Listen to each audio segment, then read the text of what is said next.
Today we're talking about science. We've got a whole bunch of resources here to show you. And if you weren't with us last time, I'm the mother of 7 kids. I've homeschooled all the way through. I have 3 that are all done. They've graduated. I have 1 married and 4 left at home that are homeschooling with me. And Hester owns the bookstore here, started selling books several years ago, 6 years ago, is that what you said? It's about 6 years ago. And it just grew from ordering books for yourself to ordering a few books for friends, and now you have a new location here, and you're welcome to join us here at the bookstore if you're local. Yeah. And okay, so do you want to get started with your... Sure. Yeah, so last time we talked about grammar. We had a lot of fun with that, and one of the requests we had coming out was to talk about science. I will admit I was a little bit intimidated because I have pretty strong views about science. And they probably don't fit in all the way with our current education system. So especially where STEM is really receiving a lot of emphasis right now. My opinion on that is kind of meh, you know. I'm glad, but I actually don't think that's, I'm not in complete agreement with that. So we'll talk about science today. I'm going to talk a little bit about how to teach it, and we'll highlight some curriculums. But as always, feel free to try to distract us and ask any question you like about any curriculum, and we'll try to answer it. Okay, so my views on science. I believe, first and foremost, that science is what I would call a secondary subject, especially in the elementary grades. And that's something to qualify here too, is we're just going to talk about science in the elementary grades, because high school science is an entirely different ballgame. So we're just not going to go there. We'll talk about science up to about age 12, maybe a little bit higher. So if we are teaching then science to the elementary, what is the distinction? What is the difference?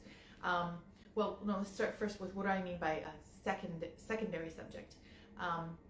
The thing is, we only have so much time in our day and in the life of a child. Okay, so we have to determine what is most important to focus on, so that the child can take that away as important and spend their time on that.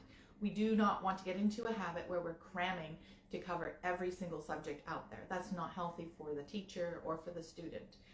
So some of the primary or the first subjects I would consider are language and mathematics. And actually in particular in the younger ages it would be arithmetic. Not mathematics generally, but just arithmetic and language arts. Because if a child or an adult cannot communicate, then it doesn't matter what kind of a scientific or engineering brain that they have. They will not be able to communicate what they're thinking to the world around them, and they will end up being relatively ineffective. So communication is fundamental, and that's why I would say to a young child, language has to be central and first, and then arithmetic second. So I think the next thing that we should qualify is, what do I mean by science? Yes, okay. Science is a huge word. Yes. Huge. And I wrote a nice description. I have to read my description because otherwise I will mess it up. Okay. I think science is, in a broad sense, it's observing, defining, and classifying a particular area of knowledge. That can be in the natural world or it can be in the social world. Science will test and prove theories in these fields of study, and will suggest cause and effect so that they can further the advance of humankind in these areas. So that's the broad view of science. And I think the biggest takeaway that we have to understand is science is observing, defining, and classifying. And especially in the elementary years, just hold on to those 3 things. It's actually not much more than that. Right. Okay? Especially if we leave out the social world. We're talking right now about the natural sciences in the natural world. Okay? So if we're teaching a child to do these 3 things in the early years, that's kind of the natural bent of a child. They are learning It is, everything, right? It's like, look at this, Mom, look at this. And so cultivate that. Yes. Do that as a habit, especially up to ages 8 or 9 years old. Like, observe the world around you. Go for nature walks, smell the air, and indulge in, you know, snowball fights and stuff like that, right? That's what a child needs to have. That's science in the natural world. They're observing, okay? And that will move into defining as they start to notice things. Like, why is that tree different from that tree, right? Why does that animal fly in the sky? Why does the bird fly in the sky and this animal burrows in the ground? Why is this different? So we have to start then defining. Well, this is a bird and this is a rabbit. Okay, two different things, right? Oh, okay. Well, then they're both kind of animals, but they're not really. They're different. So let's classify them. This is a bird that flies, and this is a mammal. And so we're just constantly doing this with these kids. And that's a very basic, fundamental process, but it's also something they will do for the rest of their lives. Okay, so it doesn't matter if they become biologists or chemists or physicists or engineers. The first thing they've had to do was observe, define, and classify. Right. So that's what we do with our little children. Just do it. That's all you need to do, really. So our subject matter too for children would be creation. It would be God's world. Which is important. We don't want them to think that they are a random chance or a chemical reactor system or a bundle of, you know, it's not. We're not just an accident. We didn't just happen. We live in a particular world with particular trees, and it's different from the world over there on that side. With other trees, right? So observe this world around us and show them the mysteries of creation, the mysteries of nature, where we can see like God's hand. He created this for us. It's the most beautiful thing. So that's kind of in a nutshell, kind of my philosophy of science to about age 12. Science is not curriculum. And I say this during what we call curriculum conversations. So. Right. But it's not, science is not curriculum, okay? Yes. If done well, in fact, if we do science properly, especially in the elementary years, you will notice that what's important to observing and defining is language. Right. You cannot define something if you do not know words, if you can't understand how to use words, right? And again, so what you're doing with science is you're boosting a child's understanding of language. You're, in a sense, teaching a child why it's important to know language, because now you're showing them how to use it in a way that's communicating what they're thinking and what they're seeing. So science is secondary. It supports the learning of language primarily. Yes. The other thing about science is that a good observation will include noting patterns. It will involve counting, like how many legs are on a spider, how many legs are on a fly, how many legs are on a ladybug, or how many leaves are there on a fern, right? Look at the pattern on a fern, and they have these dots. So you're going to be counting and pattern. That's arithmetic, right? Yeah. You're going to be adding and subtracting, and that's nature, right? So science supports arithmetic.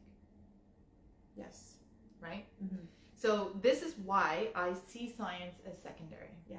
And if we do it well in the younger years, we will do it in such a way that they will learn the foundational knowledge, the first knowledge, so well that they will become the best scientists out there. I think you've made a really important point, especially for moms that are just starting out, and you can be so overwhelmed with the language arts textbook and the math textbook and the science textbook and the history or social studies, whatever you want to call it, and it can just be so overwhelming, and how you're going to fit this in, where you don't actually have to have a curriculum, especially in the younger years. And I think you've made a really good point on that. Well, we can overwhelm ourselves because the world of curriculum is so big, and there is so much. And I find this particularly true about science. Like, we struggle here when I do curriculum consultations, when I talk with parents and teachers on science. we struggle the most about what curriculum to use, Yes. right? So what about this one, or what about this one, or what about Yeah. this one? And there are so many of them. Mhm. So before that happens, I think a teacher, whether it's a parent or school, needs to sit down and have a good hard stare in the mirror and decide, what do you believe about teaching science? Completely agree. Right? Yeah. And once you know what you believe, that will actually really boil down. It'll help you what weed books. out what isn't going to work. And Yeah. Yeah. So if you are of the persuasion that I am, where we should be spending time in nature, we should be observing, then I want to start with talking about the curriculum from Memoria Press. Okay. Do we have any questions? Do we want to go through anything before we move into curriculum? I need my glasses. Let's see. Do we have any questions yet? You are being called brilliant, or this is brilliant, or you are brilliant. No, none of these ideas are new. I just read a lot and then boil it down. This means we need to slow down and actually look around us. Yeah. Yes, I agree. Yeah. Yes, slowing down. I had a thought and it's gone.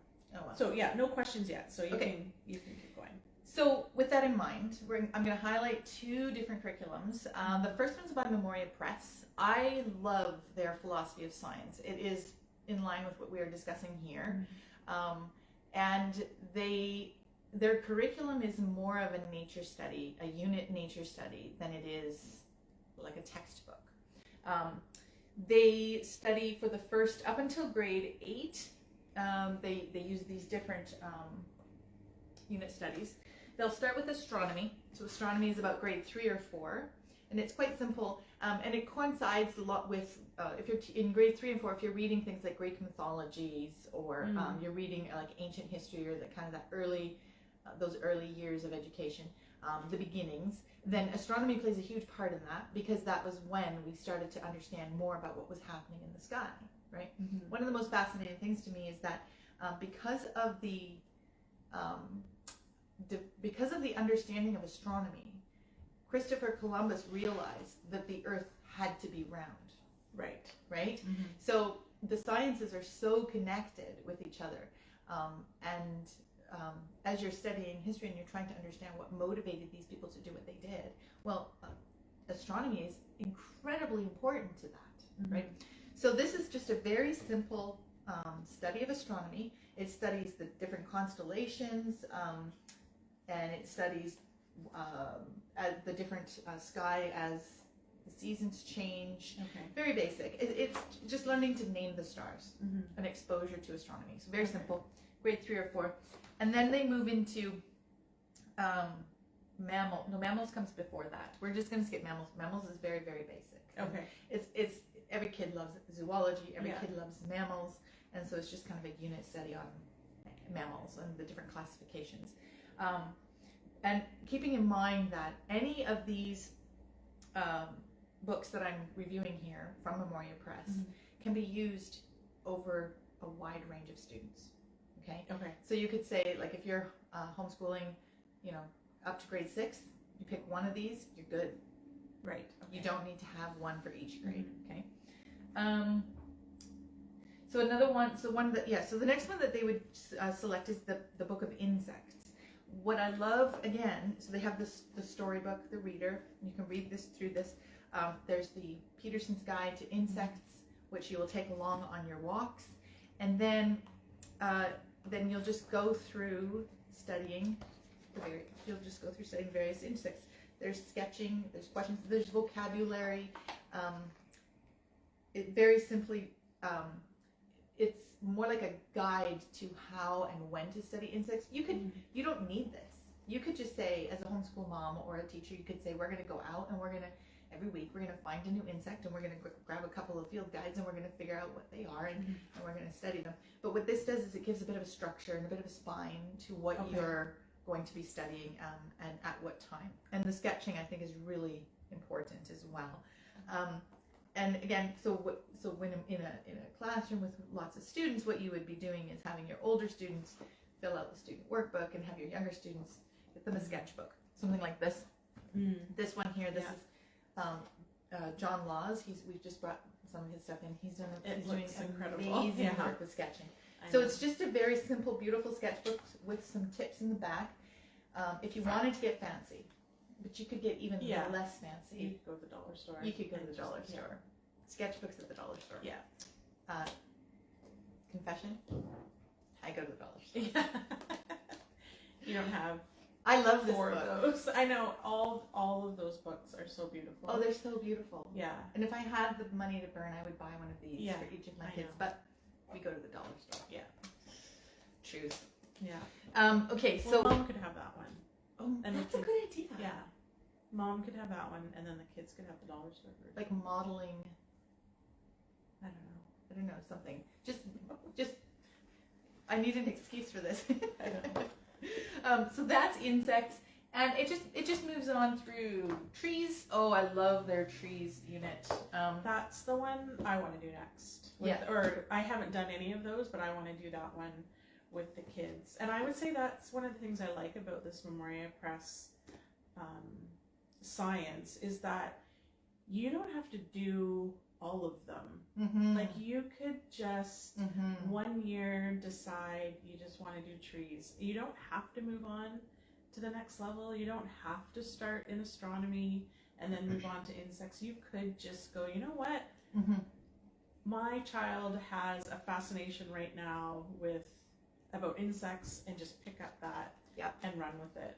Yep. You could also just pick any one component, like the Book of Trees set includes this book here, which is stunning. And that's the reason I want to do that one, is because of this book. Yeah, exactly.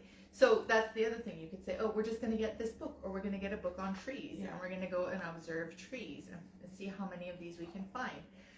But again, so Memoria Press does this a lot. They use external resources, so they'll find things that are already written and beautiful. No sense reinventing the wheel. And then they just build kind of a course around it. So there's that one. Again, there's the Peterson's Field Guide. There's the introduction. This one's an introduction to botany through the study of trees. Okay. So this is the same kind of approach as Thornton Burgess. Okay. Yeah. So if you're not familiar with Thornton Burgess, you need to know who he is. He wrote a number of stories about creatures, and in these stories, he's telling the children about the creatures and what they need to know, like their characteristics, their manners, their habits. He's got books of birds, he just recently had the book, the Seashore book has been republished. So the way, like I put his books on audio for my little guys, and they cannot get enough. But what's happening is you tell a story with so many details of nature that these kids, when they go out, they know the skunk, they know the rabbit, right? He's their friend. They know all about him and his habits, or the birds. So that's kind of the style of these. Is you recognize that nature is our home. It's where we live. It's not something that we have to dissect in order to understand. Right. So that's the trees. And then the other one they have is the Book of Birds, which is, again, absolutely stunning. This one includes the Peterson coloring book. Yeah. For coloring book of birds. So I love this. And again, these are like just the idea. Sometimes all we need is the idea. Right. Yeah. You don't need a whole curriculum. You don't need all the books. Yeah. Here, what's that bird? Okay. I haven't seen that book actually. Yeah. So that's just some ideas from Memoria. Very simple, very basic, but very much in tune with trying to observe nature. No, I like those too. So that's Memoria. And then the other one I want to talk about is, it has a bit more bulk to it. Can you lift that? I don't know if I can. I'm going to try. This one here. Okay. It's called Science Through History, and it contains 5 books. And this is by the well-known Dr. J. Weil. He wrote the high school curriculum for Apologia, the high school science curriculum, the older editions, and it has been very, very successful. Students who have completed have gone on to do very well in scientific fields. Yeah. So this is his venture into elementary science texts. Okay. I think it is an excellent balance to the Memoria program, because where Memoria can be very nature study, very sort of localized science. Okay. Berean Builders, this program is a chronological study of science. So it starts at the beginning, and it does get into scientific terms, and it talks about, every lesson has a scientific experiment with it as well. But he talks about each scientist as they discovered the science and presented it, and then how the world used it, and how future generations either proved that it was false science and they had to change and tweak it, or that it was foundational and we still use it today. Right. So cool to see how science is something that is always changing. And I don't mean the science itself isn't changing, but our understanding of the world around us is constantly changing, right? Yeah. You read the ancients and what they thought about, like, the humors of the body. It's like, ooh, that was that was out there. Yeah. But they really based a lot of their research on that as truth. And when they found out that wasn't true, they had to change. And then science progressed again, our discoveries progressed. So that's what I love about this particular series, is because it goes, Sorry, I'm just so intrigued how he organized this. Yeah. Not by a biology textbook and a chemistry textbook and this is, I feel like I have an older, my oldest daughter and my oldest son probably would have really loved that. Abigail in particular, like, she was the one when she started the general science, the apology of general science. I mean, she's the only one on the planet that loved the first chapter. It was all on history of science, right? Yeah. Where she would have really loved to go, because she has such a history brain. Yeah. She would have loved to have gone through science in that way, rather than this is chemistry, this is physics, this is, Well, and I think that's probably why this one really pairs well with my philosophy where science is secondary. Because if you have a good understanding of language and the importance of language, or if you've been doing arithmetic, then as you read through these these texts, they read more like a story. They read more like a literary venture. But at the same time, he doesn't hold back on scientific experiments and scientific concepts. Okay. He really puts that into these books. And again, like I said, it's chronological. So you could theoretically start with science in the beginning and then progress through the 2,000 years of scientific history and see how we've had like a technological explosion in the last while based on all of the science that we've learned over the last 2,000 years. So I love that about these texts. Yeah. It really intrigues me. Yeah. You set So that up. I strongly recommend these. They have very short lessons. It's about 90 lessons per book. So a student would do about 2 or 3 lessons per week.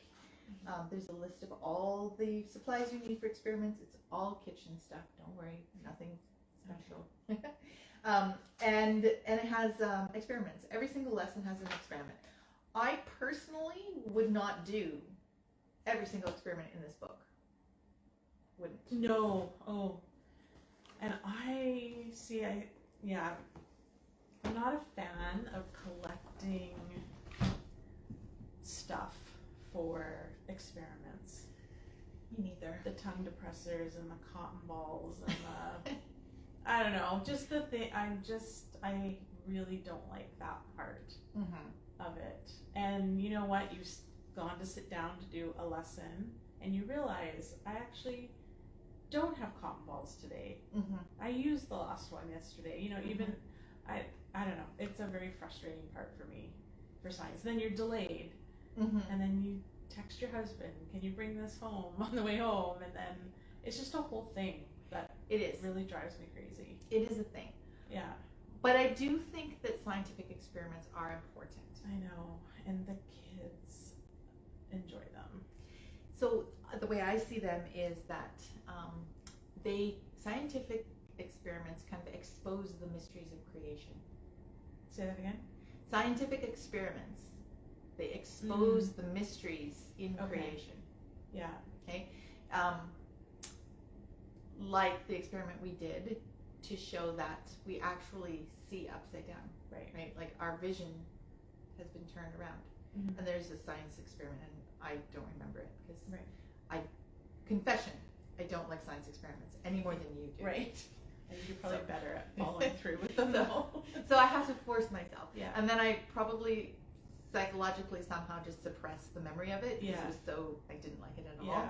However, my children do. They remember it forever, never, never, never. I know. Then we did a little, it didn't take much. We had to get like an empty can of soup and put some parchment paper and elastics or something. I can't remember everything. Yeah. And then when they looked through it, then the world was upside down. Right. And it just blew their little minds. Yeah. And they spent... So it really sparks that curiosity, and that's really what you want. That's what you want. Yeah. And you want them to see that there are things going on kind of behind the scenes, if you will, that make the world what it is, right? So I think science experiments are important. Yeah. But I also don't think you don't need to have a lab. Right. Until maybe grade 9 or 10, maybe. Mm-hmm.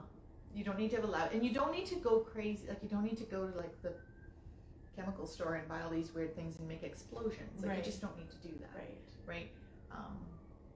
The simplicity of putting an egg in vinegar for a few days. Right. And letting the shell erode. Yeah. And then showing them that, like that, just again, that's like this little wonder of creation, right? Yeah. No. I need to be better. No, you just need to be you.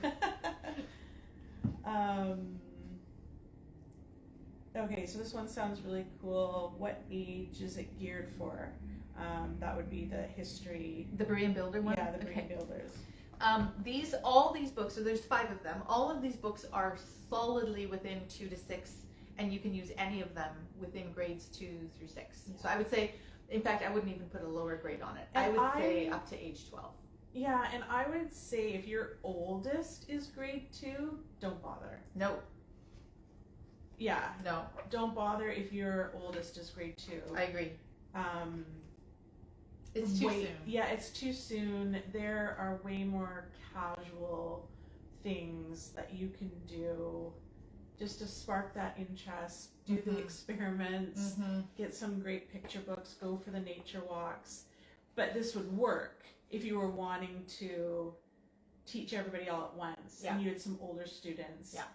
Don't buy something separate for your grade 2 student. That you can bring them along. That's in right. This. That's right. Yeah. I totally agree with that. Yeah. You want to wait. Don't put too much on your students too quickly. Yeah. Right. Again, we're not going to cram. Yeah. To cover it all, just it's okay. Slow it down. Wait until maybe you have a 4th grader and a 2nd grader. Or 2 students within the range, and then start doing this. But the way it actually teaches is after each lesson, there is a lesson review for youngest, older, and oldest students. So it gives work to that full age range. So it can be done with a range of students. I would say even like up to grade 12. If you are, sorry, not grade 12, age 12. Yeah. Age 12. I prefer to speak in ages, not grades. Yeah. Yeah, I like that better too. We talked about that last time. Yeah. Did we? We talked about curriculum that plastered the grade level on the front. And so I agree with you. I think we'll probably talk about that every time. Yeah, it is. It's a thing. I think so. Yeah. For me, it's a thing. Yeah. Yeah, it totally is. But the beauty of something like this too is that, especially if your kids are getting to be older, so you have like your oldest is up there in like 11 and 12, like, oh, that's old, Adrienne. My oldest is 11, her oldest is 24. Yeah. So when your kids are like getting old, then you want to start doing something like this because it feels like they can accomplish it, and they certainly can. So what I've learned then is start teaching this to the older ones, but keep the younger ones around. Because you'll find that there's really you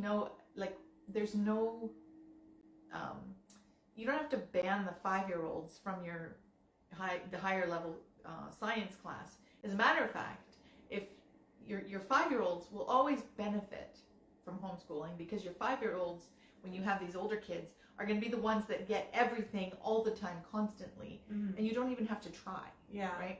So and I've noticed this with some of the stuff I'm reading with my kids. I'm reading these stories of science, and my little ones are telling people about the importance of hygiene and disinfectant, because otherwise you just get sick, right? Yeah. So, so teach to your oldest, but don't push your oldest too far. Yeah. Kathleen is wanting you to elaborate a bit on the connection between language skills and science. I get your point, but can you flesh that out a bit more? Language skills and science. Yes. So we have to then go back to what our definition of science is. Okay, so if science is observing and defining and classifying fundamentally, and then putting forth hypothesis and testing it, in order for us to be successful in those fields, we have to understand language, and we have to understand like the origin of our subject matter. And so I would even include Latin in this. Like I think, of course you would. You know me. Again, the other thing we're always going to talk about is Latin. I need to talk about Latin. But in order to understand the origin of a scientific concept, so if we're talking about nature, and we want to know how the different plants were classified, we would actually use Latin. We would go back to the Latin words that were used to classify these, right? So, and I think we talked about this in our last session too. Language is not found in nature. Okay, so science is the study of nature, but you won't find language there. They're two totally different things. Right. Okay, so in order for us to be proper scientists, to observe correctly and accurately, we actually have to spend time studying language first, so that we can use it to describe the natural world, the nature that God has given us. And like we could go, I'm fascinated, as we talked about last time, with this idea that language is not in nature, but language is an attribute of our image of God, right? We were given words because we were made in the image of God. That's unique to us as human beings. The rest of creation does not have that. Right. Okay. So that holds some weight then. That holds some importance, that we would be able to use words and understand language to describe what God created and gave to us. Right. And you can even go deeper and say, well, the words we use were so important that God describes the Word as His own Son. Right. Jesus is the Word. Yeah. Okay. So I just can't be convinced that science is more important than language. As a matter of fact, if we can put science as a subject of language, then we will properly understand science. And I think we would become some of the best scientists, because we would be able to define, describe, classify. And we would understand the importance of our ability to use words. Right. And so, practically speaking, how you mentioned earlier, just to restate it, because I think it's really important, that you only have so much time. Yes. You only have so much time. And so we really need to build the language skills and the math skills. And then, I don't know, the way I see it is, I really believe, and I haven't tested this on any of my children, but I believe that they can have excellent math skills and excellent reading skills and language skills, like where they can really understand what they're reading and be able to articulate what they've read or learned, and have no formal science, and then go into a science class somewhere, and they're going to be fine. It's not going to matter. It's not going to matter that you didn't go through that biology textbook, or I don't know. Well, I think what you're trying to say, this fascinates me what you're saying, because there's no way that a human being can know everything that there is to know about biology, chemistry, physics, engineering. There's no possible way. Okay, so how then could we equip our students so that if they discover they have a yearning to study biology Yes. or physics, Yeah. we would have given them the tools to engage in that study in a way that they could be 100% successful. Yeah. Right? And it's not by making sure that when they were 2 years old, we did a whole year of molecular 100%. understanding the molecular structure of an atom. Like Yeah. that's not going to do anything for their scientific knowledge. Yeah. Right? What's going to help them is playing in ponds, catching frogs when they are 4 and 5 years old, and gathering leaves off the ground and painting the different colors, and then talking about why is this leaf different than this leaf, right? And why is the tree different from a waterfall? And just having these conversations, they need to learn that hard work of observing and classifying and defining, right? Definition has got to be central. Like, what is the same about these things? What is different about these things? Yeah. This is the problem with our science and our culture today. We don't dare say what is different about these things anymore in some areas, right? Yeah. We don't dare say that. And so we're in trouble now because we have allowed language to get so obscure where we don't even dare define the words we are using. So we can't define the science we are observing. Well, and you have to start every conversation, every tricky conversation, with laying down the definitions. Yeah. Exactly. Exactly. Of what this means and what that means. And I don't know. I think I would use myself as an example too. Like, I was not a good student. I was a horrible student.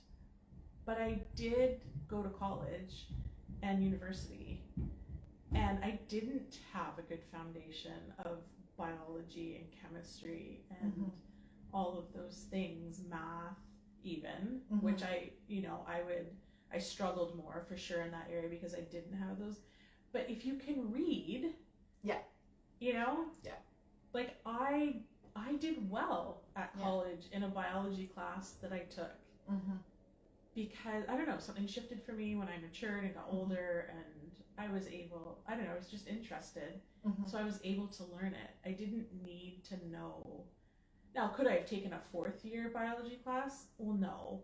But I could start with biology 101, and because I could read and I could write and understand, that was enough. Yeah, and possibly even you had a desire to know more. Yes, it was all about the desire. Right. That was it. Yes. It was, I wanted to learn. Yes. Yes. And I think that's important with science too, is when you have a student who has a particular interest in a particular field, go for it. Yeah. Right? It's not necessary that you would say, okay, we're going to study in grade 3 we'll make sure we do a year of biology, and then grade 4 we'll do chemistry, and that. I know. Please. I know. You're going to destroy your child's imagination. Yeah. I think. I know. I think the same goes for history and stuff too. There's nothing special about learning about ancient cultures in grade 7. No. There's nothing special about that.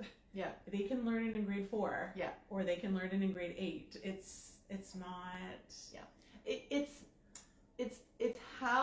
how you view, I guess it's how you view education, like from K to 12, right?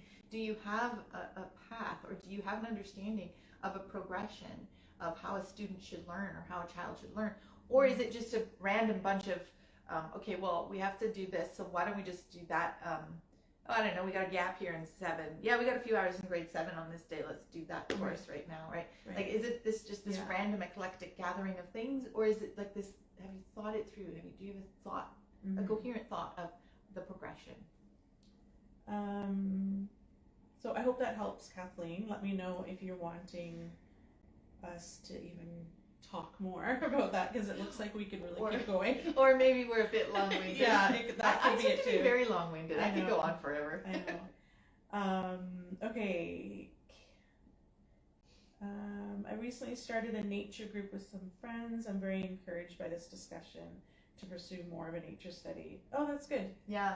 That's good. I'm glad. Well, I've seen this. There are so many organizations that are helping to structure nature groups and nature outings. Like there's the Wild and Free groups. Yes. And then there's like 1,000. The 1,000 hours. I really am intrigued by their Yeah. website and what they're doing. They're trying to encourage you Spend more time outside is the gist of it. Yeah, like 1,000 hours a year. Yeah. Yeah.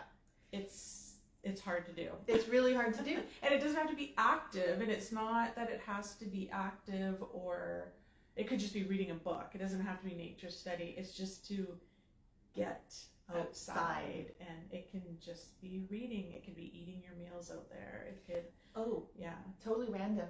But we figured this out recently because my little guys are outside all the time, and they wanted to whittle recently, and so they're finding these sticks and they wanted to play with that, and I'm not keen on giving them knives. Okay. And so somebody, a dear friend of mine, recommended that we would use potato peelers.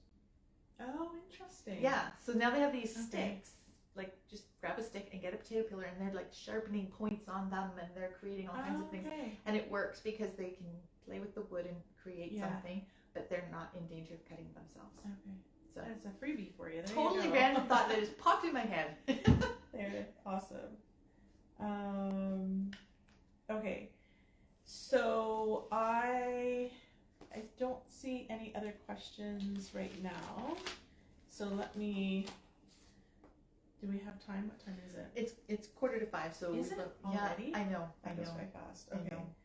I know.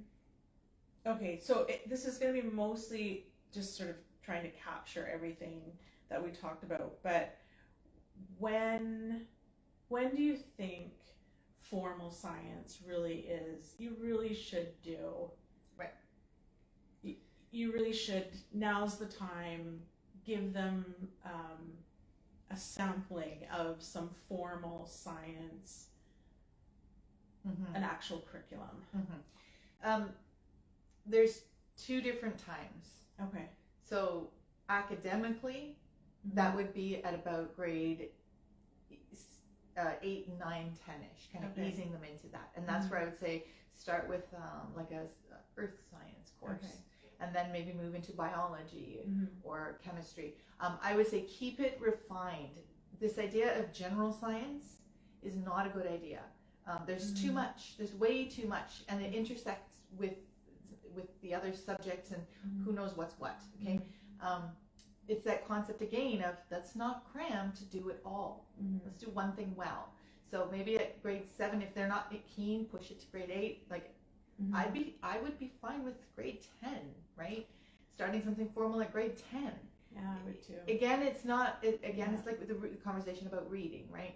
So if your child isn't reading fluently when they're 8 years old, is that a problem? Well, no, it's not. Yeah. Okay. So if your child has a keenness for science at about grade 7, 8, then sure, go for it, right? But don't push it. Don't even try until about grade 10. Yeah. And then be specific. Right. Teach them like biology, right? Or chemistry. Okay. But specific, not too broad. Okay. Because that will just bore them and tire them. Right. The other time that you could do something a little bit more formal science curriculum is if they show an interest. Right. Right? Yeah. So we had an incredible interest in astronomy in our house, with just talking about astronomy and about scientific discoveries and going to the moon, and just there was an incredible desire to learn astronomy. And so I did pull out Apology as Astronomy text, and I gave it to that child, and she spent 3 months, and she's telling me about the James Hubble telescope, and about, we had to listen to this documentary about the telescope that's being put between the sun and the earth, and it's going to take pictures, and it has, I can't even tell you, but it was like, she just went in depth with astronomy. Yeah. And now she's done. Yeah. And she's done. But she'll never forget what she learned. Yeah. Right? So I would say those would be the love two. That answer so much. Yeah. That there really are two answers. There's two. So yes, when they're older, but hey, if they are keen, then yeah, I love that. The thing that I have here, I've got these little guys. These are Bachelor Science. And they just cover like one subject of science. And this is something that you could start with, because I know like boys especially, they tend to think that they're very scientific, and they kind of get put in that categories, like boys like science and girls like reading. I don't think that's true at all, but boys' minds want to know how things work. Yeah, they just want to know. And so we don't want to push them too hard and say, oh, he's going to get into engineering because look at the way he, don't do that. Yeah. just get him some screws and some boards and get him to, tinker away or go outside or get some pets or something, because they should learn how things work. But I like these things to just give you kind of just a few fun facts on it. So sit down and read this with your kids and see what they come out of it. Maybe this will satisfy their curiosity, and maybe this will satisfy you as the parent, your mom heart, and it will say, oh, you know what? We did this little book on biology, and they just don't care. Right. And so you can walk away guilt-free, going, we don't need to do a course on biology. We'll just keep catching frogs. Right. I love that. You kind of touched on both of them would work really well if you have multiple ages to use in a family. Yeah. So they're both multiple age curriculums. No, I think. Okay, well, cost. I mean, that's always a question. I'm surprised. Always. I mean, maybe it isn't, because we didn't have anybody ask about cost last time. Maybe people so just maybe trust us. Maybe they just know that we're not going to recommend the most expensive curriculum in the world. So Memoria Press is always very, very inexpensive. Like I think one of these unit study sets, they range between, so if you get like all of the trees or all of the birds, you're looking at somewhere between $70 and $100. And most of these are non-consumable, right? Like the book, the tree book, not consumable, right? Yeah. And I think it's one of those books your kids will look at over and over and over and over again. It's the equivalent to buying one of those coffee table books. Yeah. You're going to refer to that. So Memoria Press is really inexpensive. Same thing with these Berean Builder ones. I believe they're somewhere around $55 per book. And again, they're non-consumable. Okay. So there's a resale value there, or, hold on to it forever and ever, because homeschool moms do that. Yeah. And are there workbooks or anything? No. There's the helps and hints that go along with these. Each one has like helps and hints to help answer the questions and maybe do a little bit of writing around it, but there isn't really a workbook. The students are encouraged to keep their own notebooks. Okay. So they can do their student notebooking journal, they can cut things out, and they can record their experiments. So yes, they do have to keep their own notebook. But again, that's very age specific. Right. How that's gonna look. Yeah.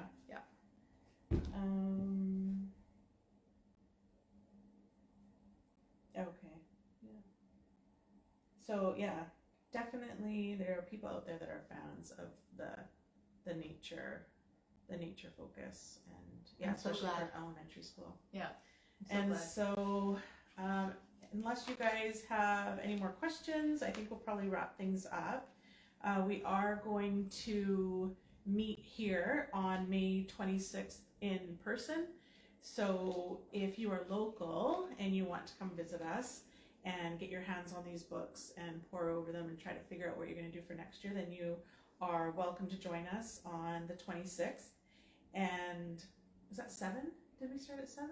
I can't remember now. We started at 7 p.m. Yes. for the curriculum reviews. Yeah. Oh, okay, yes. So if you want to come and ask questions, and Hester will review the curriculum, come at 7.